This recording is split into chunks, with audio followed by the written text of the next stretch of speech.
Welcome to Wealth and Means, advice dressed up like hard work. Episode 32, let's get into it. This week, we're watching the price of trust get discovered in real time. Bond markets are charging more for sovereign credibility than they have in nearly 20 years. And the internet, which most of us still assume is mostly human, may have crossed a threshold that nobody officially announced. We've got 10 stories in what you didn't see in the news this week, each one a thread in the same fabric. In Wake Up Ready, we'll walk you through the week ahead, one of the most consequential earnings reports in a decade, a new Fed chairman's first full week on the job, and a geopolitical follow-through that could calm or unsettle capital markets, depending on what gets published and what stays vague. The knowledge bomb this week is a beautiful little paradox about credit, about how a bank can take your own money and use it as proof that you're trustworthy. Humor Me stays in that same territory. The greater debate this week pits two American ghosts against each other on the question the country has never fully answered. And in Let's Invent Again, we visit a scientist who spent 20 years teaching a molecule to pass a security checkpoint and accidentally changed medicine in the process. We try to find the thread that connects the visible story to the invisible logic underneath it. This week, the thread is short, and it's the same one. Collateral, what you put up, what the system accepts, what makes the answer yes instead of no. Let's go find it. Let's go. Each week, we explore ideas that help you pause, reflect, and think more deeply about the opportunities all around you. It's the perfect mix. A little information, a few stats, some real-world insights, and just enough deep talk to make you feel smarter before your second cup of coffee. A quick thank you to our sponsor, agentweekly.ai, chronicling the absurd, the ambitious, and the algorithmically challenged corners of the AI agent economy. 8 weeks ago, a conflict began in the Middle East that almost nobody expected to move the global bond market the way it did. Brent crude is now at $105 a barrel, up 44% since the fighting started.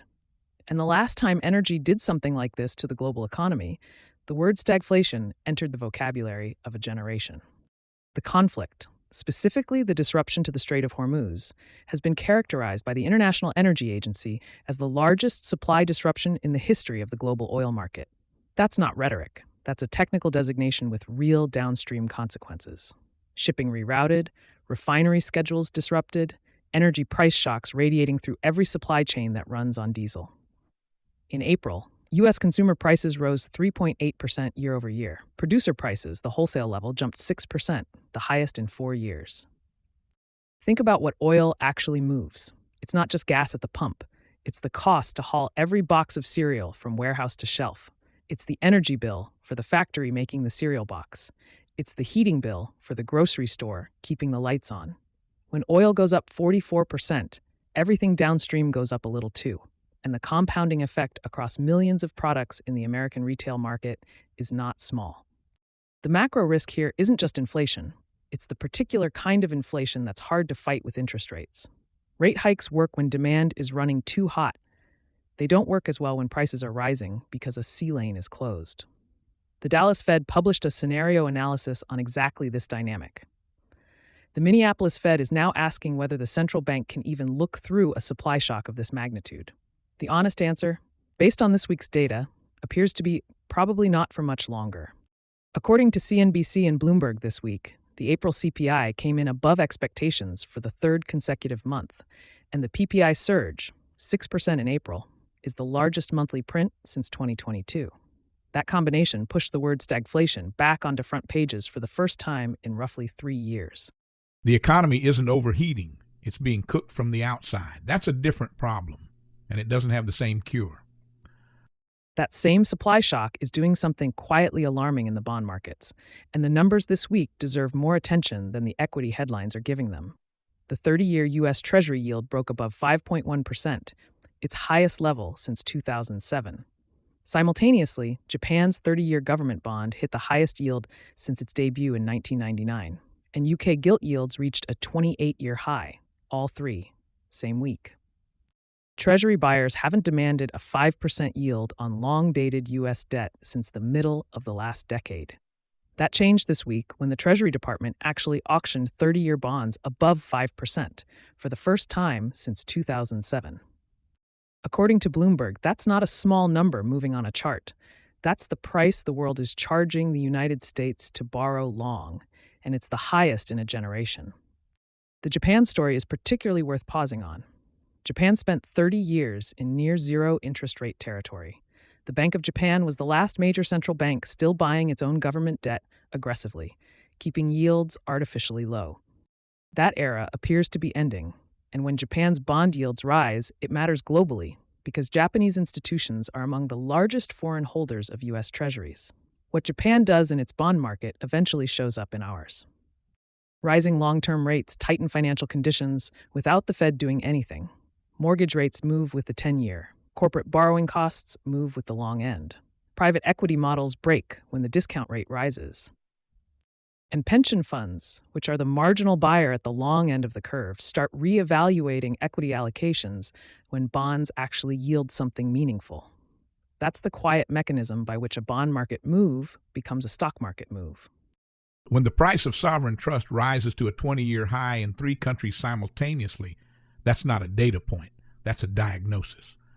Which is where Kevin Warsh walks in. Yesterday, Jerome Powell officially stepped down as chair of the Federal Reserve, ending an 8-year tenure that spanned a pandemic, a historic rate cycle, and a sustained public fight over central bank independence. He's replaced by Kevin Warsh, confirmed Thursday in the most partisan Senate vote for a Fed chair in the modern era. 54 to 45, nearly straight down party lines. For context, Ben Bernanke was confirmed 70 to 30, Janet Yellen 56 to 26. Here's the counterintuitive part, and it's important. Trump nominated Warsh partly because he wanted rates cut. That was the stated expectation. But the economy Warsh is inheriting, oil-driven inflation, bond yields at 20-year highs, wholesale prices up 6%, makes near-term rate cuts almost impossible. According to Yahoo Finance and CBS News reporting this week, futures markets now put the probability of a rate hike, not a cut, at 20 to 30% by year-end. The man nominated to lower rates might have to raise them. The Federal Reserve's most powerful asset isn't its balance sheet, it's credibility, the market's belief that it will do what it says. When the chair is confirmed in a straight party line vote, and when the president who nominated him was publicly critical of the previous chair for 18 months, the market has to ask, if Trump wants a cut and Warsh's data says hold, what actually happens? That scenario isn't hypothetical anymore. It could play out in the next 90 days. The Fed's whole operation runs on the market believing it'll tell the truth. The question now is whether the market trusts the institution or the appointment. What that means for ordinary households isn't abstract, and the New York Fed made it concrete on Monday. Total U.S. credit card balances stand at $1.25 trillion as of Q1. That number actually dipped slightly from the prior quarter, which sounds reassuring. It isn't, once you look at who's carrying what. 60% of American credit card holders have been in debt for at least one full year, up from 53% just 18 months ago. And increasingly, according to the Fed's own breakdown, lower-income households aren't carrying that balance from a vacation or a big purchase. They're carrying it from groceries, utilities, and gas. The personal savings rate fell to 4% in Q1, down from 6.2% just 2 years ago. The average APR on credit cards accruing interest is 21.5% right now. A household carrying the median balance of around $6,000 is paying roughly $108 per month in interest alone, on debt that may be funding essential spending. That's not a behavioral problem. That's a structural trap. Goldman Sachs published a note this week calling 2026 the year the K-shaped economy really bites. The aggregate data still looks stable. Unemployment is low, GDP holds, aggregate spending is positive. But the composition tells a different story. If the spending at the lower end is increasingly debt-financed and those households begin delinquency cycles, the macro story changes quickly. Auto loan delinquencies among lower-income Americans are already ticking up, according to the New York Fed. The aggregate looks fine until it doesn't, and the thing that changes the aggregate is usually already visible one income quintile down. That same question, whether the summary statistic is hiding something the distribution already knows, now applies at the sovereign level. Because this morning, Moody's Ratings downgraded the United States from its top credit rating of AAA to AA1. That makes it the first time in history that all 3 major credit rating agencies have the U.S. below their top score. S&P downgraded in 2011, Fitch in 2023. Moody's was the last holdout. It isn't anymore. The numbers Moody's cited are precise and not new. The U.S. fiscal deficit for the current budget year is already running at $1.05 trillion, 13% ahead of last year's pace. Federal debt could reach 134% of GDP by 2035, up from 98% today. Annual deficits are projected at roughly 7% of GDP, rising toward 9% by 2034. The agency's statement was direct. Successive U.S. administrations and Congress have failed to agree on measures to reverse the trend of large annual fiscal deficits and growing interest costs. That's the rating agency version of a doctor telling you that you already knew this. Markets have seen this pattern before. S&P's 2011 downgrade briefly rattled equities, and then the market recovered. Fitch's 2023 action moved bond yields by a few basis points and faded within weeks. Both times, investors treated the downgrade as a confirmation of what they already knew rather than a surprise. But the sequence matters in a specific way that the individual downgrades didn't. The holdout argument is gone. Institutional investors, pension funds, sovereign wealth funds, money market funds often require their holdings to carry top ratings from at least two of the three major agencies. That standard for U.S. Treasuries no longer applies. U.S. Treasuries aren't just another asset class. They're the collateral underpinning the global financial system. Repo markets use them for overnight liquidity. Pension funds use them as the risk-free benchmark against which everything else is measured. Central banks hold them as reserves. The downgrade doesn't change any of that overnight, but it begins a slow, legally consequential rethink across thousands of institutions whose bylaws, investment policies, and risk frameworks were written when all three agencies said the same thing. The timing of this morning's announcement, according to Moody's press release, is pointed. U.S. 30-year Treasury yields are already at 5.1%, a 17-year high. On the same day the last major agency confirms what the bond market has been pricing for weeks. The market ran ahead of the rating. The rating just caught up. All three agencies now agree the U.S. is not risk-free. That's not a downgrade, that's a consensus. The question of what accountability looks like is getting a different kind of answer across the Atlantic. Gautam Adani, who runs one of India's largest conglomerates, agreed this week to pay $18 million to settle fraud allegations with the U.S. Securities and Exchange Commission. That number sounds large until you understand what the case was actually about. The SEC alleged that Adani and his nephew made false and misleading statements to investors in connection with a $750 million bond offering. The math of the settlement is stark.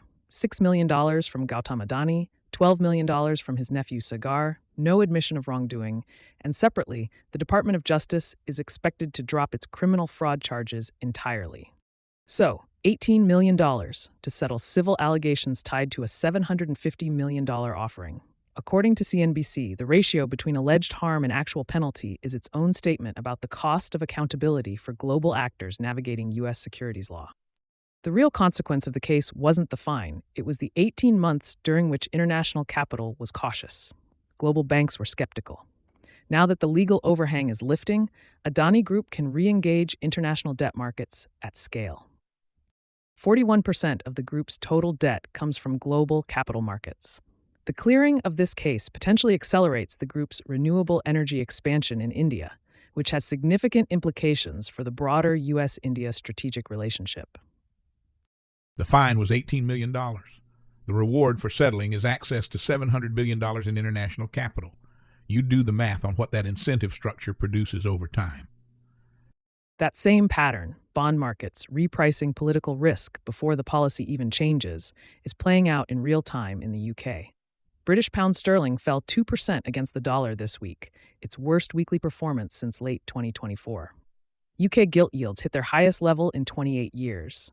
And the cause wasn't an economic data release. It was a single politician securing a path to a by-election. Andy Burnham, currently the mayor of Manchester, announced he'd run for Parliament in Makerfield after the sitting MP stepped aside. The move is widely read as the opening of a challenge to Prime Minister Keir Starmer, whose Labour Party performed poorly in recent local council elections. Bloomberg reported Thursday that gilt yields slumped the moment Burnham's path to Parliament became clear. Why would one mayor's candidacy move a nation's bond market? Because investors associate Burnham with a specific fiscal platform. £40 billion in additional borrowing for housing and infrastructure, higher taxes on expensive properties in London, and a more expansionist approach to public spending generally. The UK bond market, which had a memorable crisis in 2022 when Liz Truss unveiled an unfunded budget, has developed a hair-trigger response to any signal of fiscal loosening. According to Bloomberg reporting, it doesn't wait for the policy, it prices the possibility. UK households are already under stress from high mortgage rates. A large portion of British mortgages reset on short fixed terms and reprice frequently. Another round of gilt yield increases translates quickly into higher borrowing costs across the real economy without anything changing in Westminster yet. The bond market isn't waiting for Burnham to win anything. It's pricing what it fears he believes. Let's change the altitude entirely and go back about 100 million years. Scientists in Thailand identified a new dinosaur species this week that is the largest ever found in Southeast Asia. It weighed approximately 27 tons, roughly equivalent to 9 adult elephants, and stretched about 90 feet from nose to tail. Its formal name is Nagatitan chiafumensis. Informally, they're calling it the last titan. The species lived during the late early Cretaceous period, somewhere between 100 and 120 million years ago, in what is now northeast Thailand. It was a sauropod, the long-necked herbivore family that includes the largest animals ever to walk Earth. The word last in its informal name refers to where it was found, one of the youngest rock formations in Thailand before the region was submerged as a shallow sea. This animal was among the final giants to walk this part of Asia before it went underwater. According to NPR and CNN, the paper identifying and naming the Nagatitan was published this week in Scientific Reports.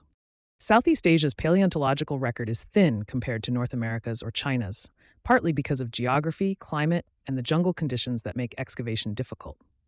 The Nagatitan is the 14th dinosaur species officially named in Thailand. Scientists say it significantly expands what we understand about how sauropods spread and evolved across the Asian subcontinent. And if an animal this large hadn't been cataloged until now, it suggests the fossil record in the region is substantially incomplete, which means there are likely other species, other ecological relationships, and other evolutionary pathways still buried in the Thai jungle. A 27-ton animal nobody had cataloged was living in Southeast Asia 100 million years ago. The question isn't why it took so long to find. It's what else is still buried. Staying in the world of biology, but moving the timeline from 100 million years ago to about 2 weeks ago. Scientists at the University of Rochester transferred a single gene from a naked mole rat into ordinary mice, and the mice ended up healthier, more cancer-resistant, and approximately 4.4% longer lived. The gene in question helps produce a molecule called high molecular weight hyaluronic acid. And naked mole rats have about 10 times more of it than mice or humans. Naked mole rats are the longest-lived rodents on Earth, routinely surviving 30 years or more in captivity. They're also remarkably resistant to cancer. Researchers have long suspected that high molecular weight hyaluronic acid plays a role in both. It appears to influence tissue inflammation and tumor suppression. This week's paper is the first documented successful transfer of a longevity-associated gene across species from one mammal to another, with measurable lifespan extension as the result. The 4.4% figure sounds modest until you put it in context. Applied to a human lifespan of 80 years, that's roughly 3.5 additional healthy years. More importantly, the mice didn't just live slightly longer, they were qualitatively healthier. Reduced inflammation in multiple tissues, better gut function, stronger cancer resistance. The longevity wasn't more years, it was better years. The study, published in Science according to Science Daily, also opens 2 therapeutic pathways that didn't previously exist. One, through slowing the breakdown of hyaluronic acid using drug compounds now in preclinical trials, and one through direct gene therapy approaches.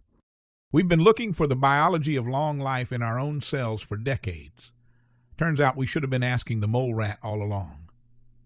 The last item in this week's radar concerns a theory about who's actually reading this. In 2021, a fringe Reddit thread proposed what it called the dead internet theory, that a significant and growing share of internet content was being generated by bots and AI, not humans, and that algorithmic amplification of that synthetic content was gradually displacing authentic human discourse. In 2021, it was a conspiracy theory. In 2026, it's getting harder to call it that. According to Imperva's most recent Bad Bot report, nearly 50% of all internet traffic now comes from non-human sources, including roughly 20% from sources classified as bad bots engaged in malicious activity. Cloudflare's own data puts non-human traffic at roughly one-third of all internet traffic. And closer to home, Dig, the original social bookmarking platform that Reddit co-founder Alexis Ohanian and Kevin Rose relaunched in open beta in January, shut down in March, just 2 months after reopening, citing an unprecedented bot problem as a primary cause. The kicker is, who's saying this now? Ohanian, co-founder of the platform that hosts the communities that gave the theory its name, said publicly last fall, "The dead internet theory is real."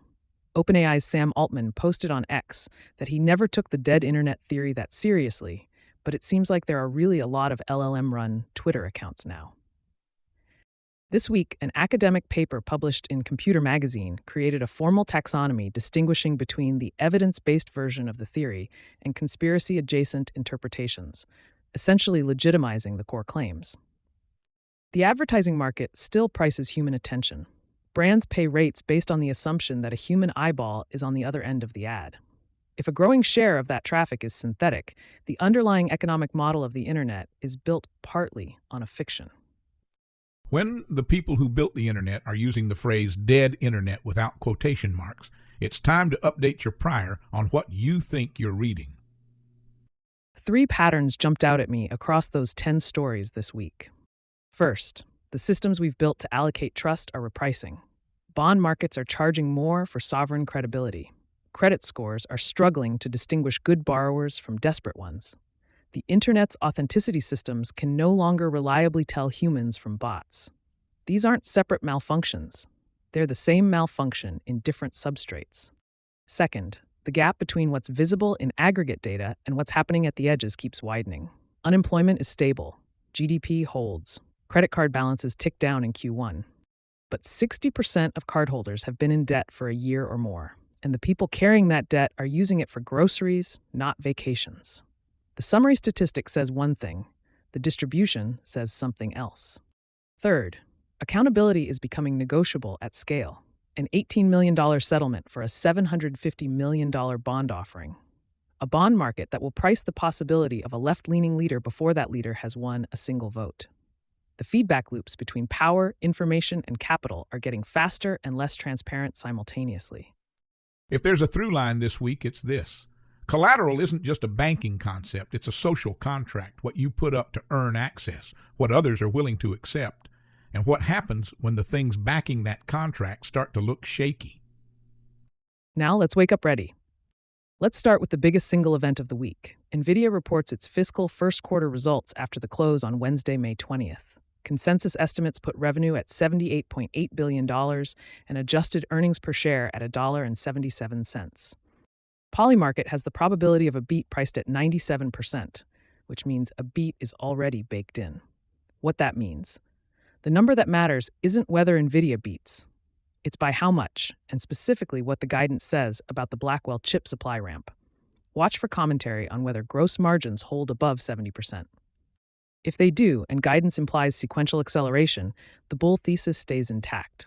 If margins compress even modestly, or if supply commentary is cautious, watch small-cap semiconductor equipment names, AMAT, KLAC, and Integra, for repricing. Those are the leverage plays on the direction of the CapEx cycle, and they're the first to reprice if the NVIDIA forward story gets complicated. A 97% beat probability means the market's already priced the win. What it hasn't priced is the guidance. And Thursday, May 22nd, Walmart reports before the bell. This is a different kind of signal than NVIDIA. Walmart's number this quarter isn't really about Walmart. It's a health check on the lower half of the income distribution. What to watch specifically? Same-store sales data broken down by income segment and any management commentary on food price inflation and trade-down behavior. The question is whether the lower-income consumer is still showing up at Walmart or starting to pull back even there. What's already priced, analysts expect a mild beat on the back of market share gains from higher-income households shopping down. If lower-income data shows further deterioration in spending volume, not just share of wallet, watch Dollar General and Dollar Tree for multiple compression. They're the next rung down the consumer ladder, and they'll reprice quickly if Walmart's lower-income commentary is negative. Walmart's earnings this quarter is a proxy for the lower income consumer, and right now that consumer is the most economically exposed group in the country. Kevin Warsh officially begins his first full week as Fed chair today. There's no scheduled FOMC meeting this week, but any first public statement or interview will be treated by bond markets as a policy signal. What to watch specifically, whether Warsh signals a preference for an explicit inflation expectation anchoring framework over Powell's more data-reactive approach. The market currently prices one cut by year-end at roughly 35% probability, down from 70% just 2 months ago. Hike odds have climbed to 20 to 30% on various contracts. If Warsh's first public communication sounds even modestly hawkish, which given this week's inflation data is entirely possible, watch the 2-year Treasury yield. That instrument is the most sensitive to near-term rate expectations, and if it pushes above 4.8%, that's the tell that the market thinks the hiking cycle isn't finished. The new Fed chair's first public words could move the 2-year Treasury more than the last 3 CPI prints combined. Fourth watch item, the global bond market itself. U.S. 30-year yields broke 5.1% this week. The next psychological level is 5.25%. Watch whether that threshold holds or breaks in the days ahead. The mechanism to understand is pension fund behavior. Pension funds have been underweight long-duration bonds for years because yields were too low to justify the price. At 5+%, some of that institutional money starts rotating back into bonds, which could create a natural floor for yields. But if the oil price shock continues and Warsh sounds hawkish, that floor might not hold. If the 30-year breaks 5.25%, watch for 2 things: dollar strength against emerging market currencies as capital flows to yield, and watch leveraged loan markets where floating rate debt is already under structural stress from the existing rate environment. 525 on the 30-year isn't just a number. It's the threshold where pension fund math changes and the marginal buyer starts becoming a seller. Fifth, the Trump-Xi summit follow-through. Both leaders wrapped up in Beijing on Friday saying fantastic trade deals, but as of now, no specifics have been published. This week, watch for whether any concrete agreements land, specifically around semiconductor export controls and agricultural purchases. What's already priced, markets got a modest risk-on pop from the summit optics, but no sustained rally, which tells you investors aren't convinced the handshake produced anything durable. If semiconductor restrictions don't change, which is the most likely outcome, watch Taiwan Semiconductor for its geopolitical discount. If restrictions ease even modestly, that discount compresses quickly. If agricultural deals are announced, watch corn and soybean futures for near-term supply-side relief. My personal watch this week is simpler than all of that. It's the Lime IPO. The electric scooter company filed last week targeting a $2 billion valuation on NASDAQ. They have approximately $846 million in debt due within the next 12 months and have included a going concern warning in their filing. They need this IPO to survive, and they said so explicitly. In a week where bond yields are at 20-year highs and risk appetite is uncertain, a $2 billion IPO from a money-losing company with a going concern warning is a precision test of how much risk tolerance actually remains in this market. If it prices, the risk appetite is real. If it pulls the deal, it tells you something important about where we actually are. And that is how you wake up ready. It's time for a knowledge bomb. Here's a strange little corner of banking that doesn't get enough attention: the credit card backed by a certificate of deposit. On the surface, it sounds almost ridiculous. You put money in the bank. The bank locks it up in a CD. Then the bank gives you a credit card secured by the very money you already gave them. So, did they lend you money, or did they lend you credibility? That's the real product. A normal secured credit card usually requires a cash deposit that acts as collateral, often influencing the size of the credit line. The issuer holds that deposit as protection if you don't pay. A CD-backed version adds an older banking wrapper.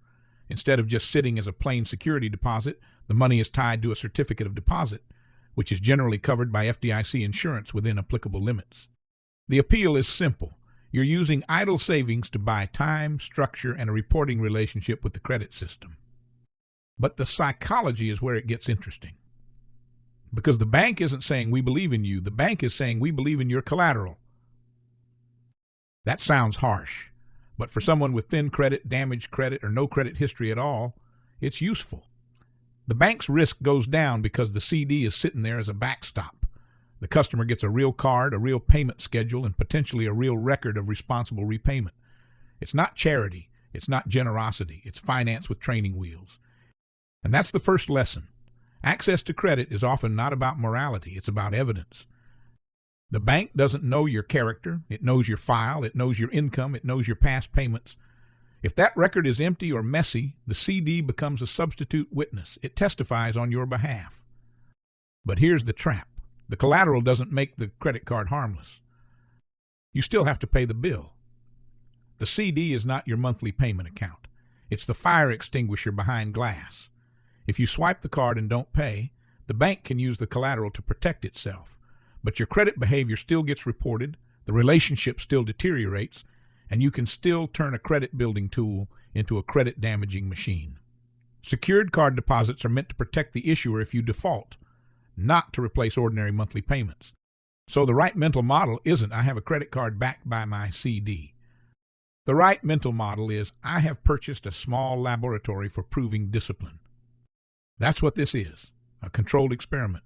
Can you use the card lightly? Can you pay it on time? Can you keep utilization low? Can you build a boring pattern? Because boring is what credit bureaus love. They're not looking for charisma, they're looking for repetition. And this is why CD-backed credit can be quietly powerful.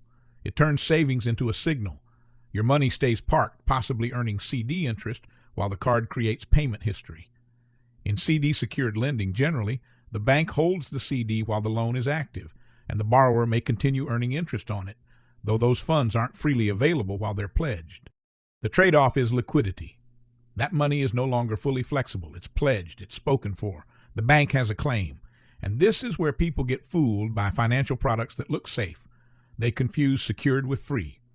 Secured doesn't mean free. Secured means someone has a better way to collect. A CD-backed card can be smart when the goal is disciplined credit building. It can be dangerous when the goal is extra spending power. If you treat it like a bridge, it helps. If you treat it like a bonus, it bites. The bank has engineered a beautiful little paradox. You're borrowing against your own money to prove you can be trusted with someone else's. That's not stupid. That's the credit system in miniature. Collateral gets you in the door. Behavior determines whether you stay. And the knowledge bomb is this. The bank isn't really monetizing your CD. It's monetizing your future reputation. Because in finance, trust isn't a feeling. It's a ledger with memory. And that's the knowledge bomb. Humor me. Okay, so a father brings home exciting news for his son. Bear with me. He sits down at the kitchen table and says, I got you a credit card backed by a CD. Son says, a compact disc? No. Great, because my laptop hasn't had a disk drive since Obama. Not that kind of CD. A Celine Dion album? Father, no. Certificate of death? What? No. Congressional district? Father, bank CD. Banks have DJs now? Father, certificate of deposit. So money? Yes. My money? Yes. Locked up? Yes. So the bank takes my money, puts it in financial timeout, and then gives me a credit card. Basically, backed by the money I can't use? Father, correct. That's not a credit card. That's a debit card with a hostage crisis. It helps you build credit. By proving I can borrow against money I already had? Exactly. Finance is just confidence wearing a tie. Now you're learning. What happens if I don't pay? The bank can take the CD, the Celine Dion album, the deposit. Honestly, take the album first. There are debates that stop your scroll, and there are debates that clear the dinner table. It's time for the greater debate. The room is quiet before anyone says a word. 2 lecterns, no moderator, no charts, no applause sign, just 2 American ghosts standing in front of one American argument that refuses to die. On the left, Senator Ted Kennedy, broad shoulders, Senate voice, the kind of man who sounds like he's already halfway through a committee markup and somehow also at a family wake. On the right, Ronald Reagan, easy smile, warm eyes, the actor's timing, the governor's suspicion, the president's confidence. He looks like he might tell a joke, but the joke will have a tax rate hidden inside it. The question tonight is simple enough to fit on a bumper sticker and complicated enough to wreck every budget spreadsheet in Washington. Should America have universal health care? Kennedy begins. My argument is not that government is magic. I served in the Senate long enough to know better. Government can be slow, vain, wasteful, and very pleased with itself. But the measure of a country is not whether its institutions are perfect. The measure is whether it uses them to protect people when the market cannot or will not. Healthcare is not like buying a television. You don't shop for a trauma surgeon while unconscious. You don't bargain with cancer. You don't ask a premature baby to wait until the family deductible resets. The American promise has always been larger than cash and carry citizenship. We decided eventually that old age should not mean destitution. We decided that a child's education should not depend entirely on a parent's wallet. We decided that clean water, safe food, and basic public health were not luxuries for the lucky. Universal health care belongs in that line. Not because it's European, not because it's sentimental, because illness is universal, and a serious nation doesn't build a health care system around exceptions, exclusions, and fine print. Reagan tilts his head. He doesn't look offended. He looks almost entertained. Senator, that was beautifully said. And if speeches lowered premiums, we'd be the healthiest nation on earth. The trouble with government compassion is that it never arrives alone. It brings forms, offices, rules, penalties, inspectors, and one very confident fellow from Washington who's never met your doctor but has strong opinions about what your doctor may do. You say healthcare isn't like buying a television. Fair enough. But it's also not like mailing a letter. It's personal. It's local. It depends on trust, judgment, innovation, and the freedom of patients and doctors to make decisions without turning every examination room into a branch office of the federal government. You call universal health care part of the social contract. I call it a contract where the government writes the terms, sends you the bill, and then tells you it's for your own good. And yet we already have government health care, Governor. We just pretend we don't. Medicare, Medicaid, veterans care, subsidies, tax preferences for employer plans, emergency rooms required to treat the uninsured, state programs, federal programs, public dollars everywhere. CMS estimated U.S. national health expenditures at $5.3 trillion in 2024, with Medicare and Medicaid alone representing major shares of the total. So the question isn't whether government is involved.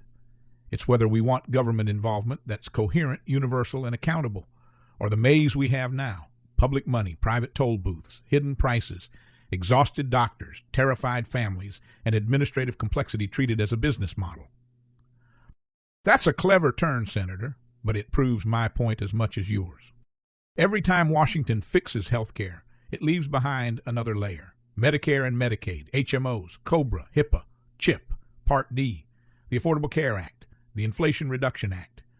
Each one comes with promises. Each one comes with acronyms. Each one is sold as the patch that'll finally make the system humane and affordable.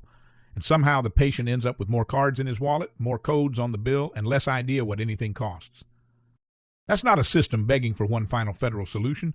That's a warning label. No, it's evidence that partial reform produces partial failure. We cover seniors, but not everyone. We cover the poor, but only through 50 state variations. We cover workers unless they lose the job that gives them coverage. We protect people with one law, then force them to navigate 6 institutions to use it.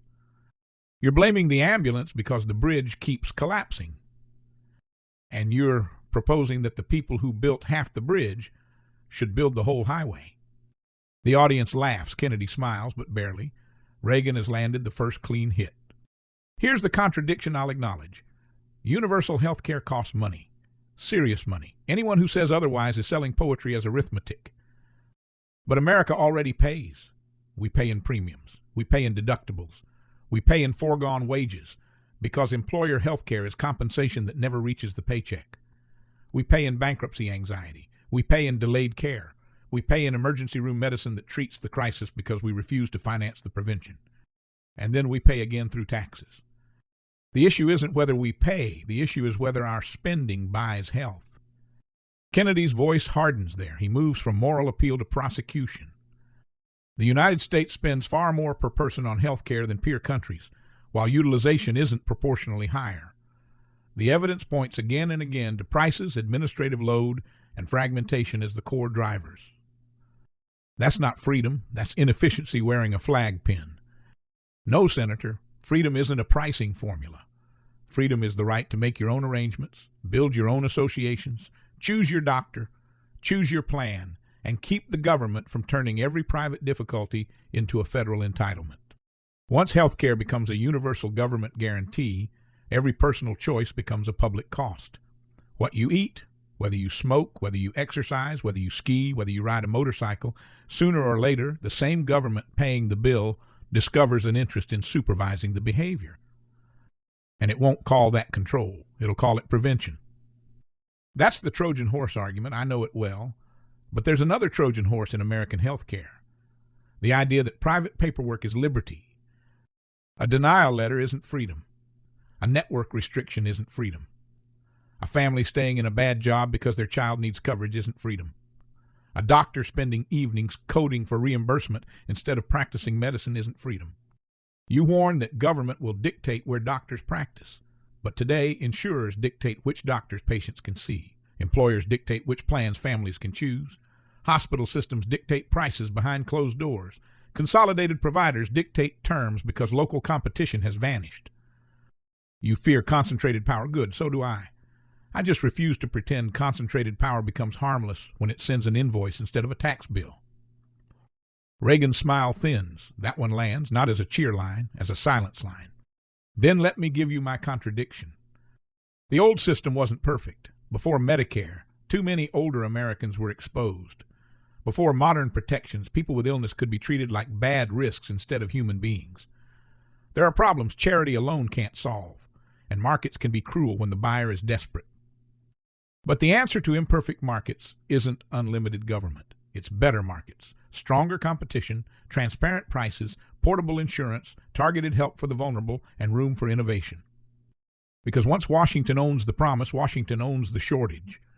And when the money runs tight, as it always does, compassion becomes rationing with better stationery. Ration now. By price, yes, and price is painful.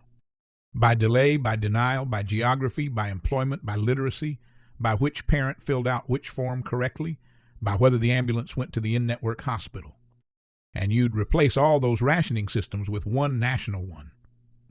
I'd replace accidental rationing with democratic accountability. There's nothing accidental about a bureaucracy protecting its budget. There's nothing democratic about a claim denial nobody can appeal in time. The room is fully awake now. This is no longer left versus right. It's two theories of failure. Kennedy believes the American healthcare system fails because it's not universal enough, not rational enough, not morally clear enough.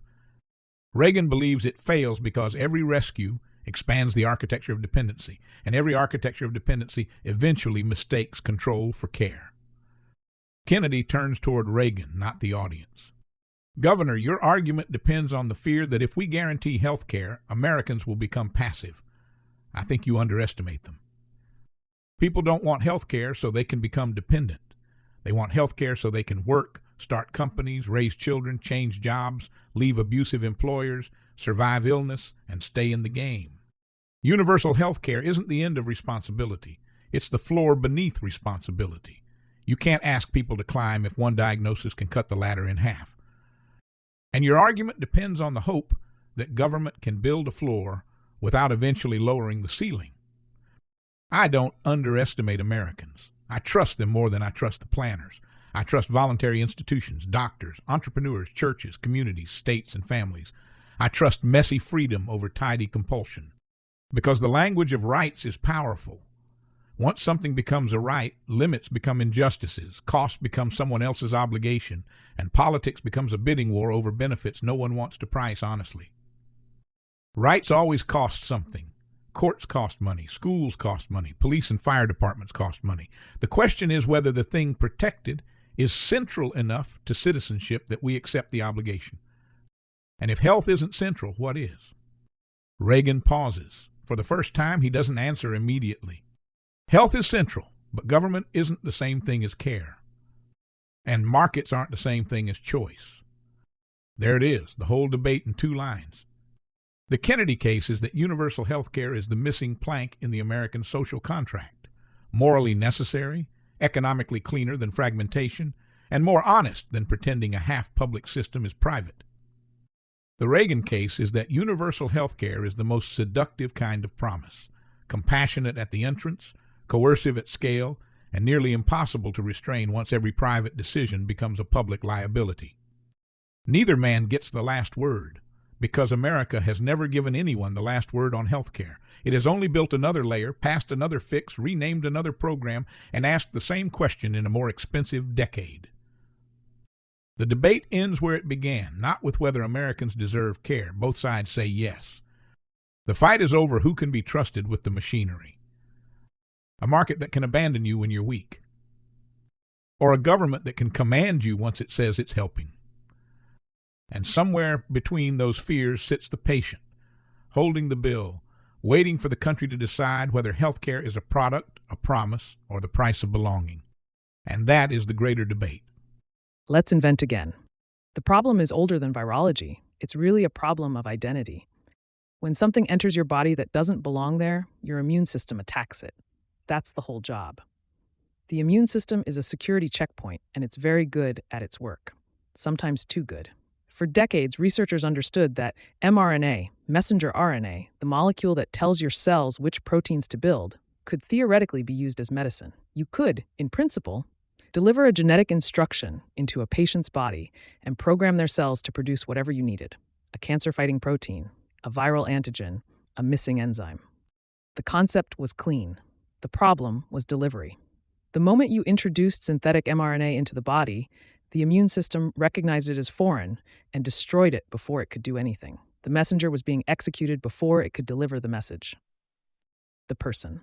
Drew Weissman grew up in Lexington, Massachusetts, earned his doctorate in immunology and his MD from Boston University, completed residency at Beth Israel Hospital in Boston, and arrived at the University of Pennsylvania in 1997. He is, by almost any description, a quiet scientist, not a celebrity, not a circuit speaker, just someone who looked at a problem everyone else had walked away from and decided to stay. For most of the 2000s, his work on mRNA was largely unfunded and widely considered a dead end. Grant committees passed, industry partners looked elsewhere. The scientific consensus was that mRNA-based medicine was an interesting idea in the same way that cold fusion is an interesting idea. Theoretically coherent, practically impossible. The invention. In collaboration with biochemist Catalin Carrico, Weissman identified the specific reason the immune system kept rejecting synthetic mRNA. One of mRNA's 4 molecular building blocks, a nucleoside called uridine, was triggering the immune alarm. In the early 2000s, Weissman and Carrico discovered that by substituting a modified version called pseudouridine in place of uridine, they could produce mRNA that slipped through the body's security checkpoint undetected. Not destroyed, not rejected, simply processed. The immune system, trained to recognize the pattern it knew, didn't flag the modified molecule as a threat. The message got through. Their lab then pioneered the use of lipid nanoparticles, essentially tiny fat bubbles, to deliver the modified mRNA directly into cells where it could do its work. The whole system, modified molecule, lipid nanoparticle delivery, cellular instruction. It took about 15 years to fully assemble. The unexpected consequence. When a novel coronavirus appeared in late 2019, the platform Weissman and Carrico had spent 15 years building was the only thing in the world that was ready. Within 11 months of identifying the virus, the first mRNA vaccine was authorized for emergency use. Several billion doses would be administered in the years that followed. Weissman and Carrico received the 2023 Nobel Prize in Physiology or Medicine for work that most of the scientific establishment had dismissed for the better part of a decade. But the unexpected consequence isn't really the Nobel Prize. The unexpected consequence is the platform itself. The lipid nanoparticle delivery system Weissman's lab developed is now being used to explore treatment for HIV, cancer, rare genetic disorders, and respiratory viruses. The problem they solved, how to get a message past the body's security checkpoint, turned out not to be a problem specific to COVID. It was a problem specific to all of medicine. When you give a molecule the right collateral, it turns out the body will trust it. And once you figure out how to do that, there's almost no limit to the messages you can send. That's it for another episode of Wealth and Means. Advice dressed up like hard work. We hope you enjoyed the arc. From naked mole rats lending their longevity to a mouse, to a bond market charging 20-year high rates for sovereign trust, from a CD-backed credit card that turns your own money into your best character reference, to a scientist who spent 15 years teaching a molecule to pass a security checkpoint and accidentally built the platform behind mRNA vaccines. The pattern was simple. Trust is infrastructure. Because first principles are rarely flashy. Subscribe, rate, and share this episode. It helps more than you think. We do this for you, to help you have a better week, a sharper mind, and maybe even a longer attention span. And a special thanks to our sponsor, agentweekly.ai. Until next time, stay curious. Stay kind. And keep compounding.